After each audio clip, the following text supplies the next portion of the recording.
Coming from NAMM, I want to tell you about a new line of bass amplifiers called Deep End. This line is extensive. We have 5 new combo amplifiers, we have 4 speaker cabinets, and we also have a head. Now I want to show you some details about our new Deep End bass amp line. Starting with the 50.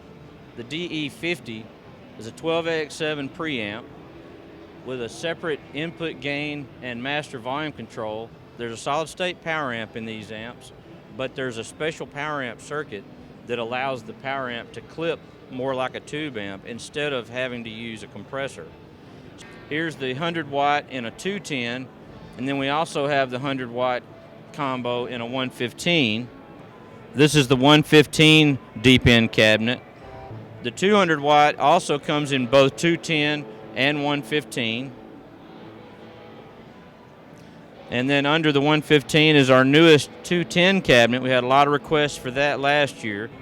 Probably one of the most important new additions to our bass amp line is this new 300 watt head. The Deep End 300s had the same features as the whole line, but it's got 300 watts into 4 ohms. We've got it sitting on the 810, virtually the same cabinet that we had last year with new cosmetics, silver piping, and going back to the vintage custom logo. But see, here's the thing. It's just over $1,000 for a 300 watt 810 stack. Throughout the line, we add features as we go.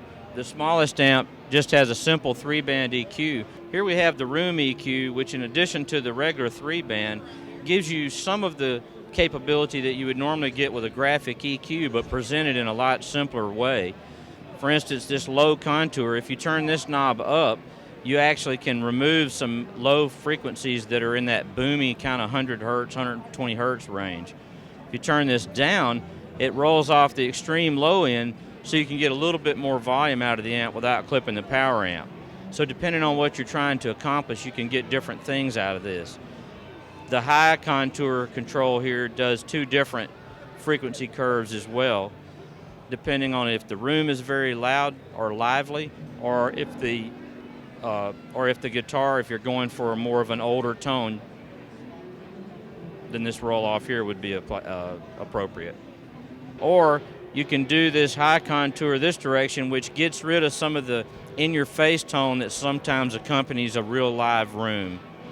So by doing this, we've got a real simple way to fix a room without having to resort to a complicated graphic, or worse yet, a parametric of some sort. We chose to simplify the preamp structure to make it easy to get a good sound, and then add some of the most requested pro features to the back so that you could actually use this for performance. First, for example, there's an external speaker jack. There's a horn switch that will actually let you turn off the internal horn if you want a little bit more of an old-timey sound. Preamp out, power amp in, so you can drive multiple amplifiers or combinations. Effects loop. And then over here in your line out section, we've got a tuner output, which is unaffected by the controls on the front of the amp. We've got a balanced line out, and the balanced line out can be selected pre or post. And this last little feature is kind of cool. This is a speaker emulator. If you turn this off, you just get a straight send from the amp. But if you turn it on, it actually simulates the sound of the cabinet and the speaker combination, so you can get a more authentic direct out sound to the PA. That's the new Deep End series from Kustom at 2009 NAMM.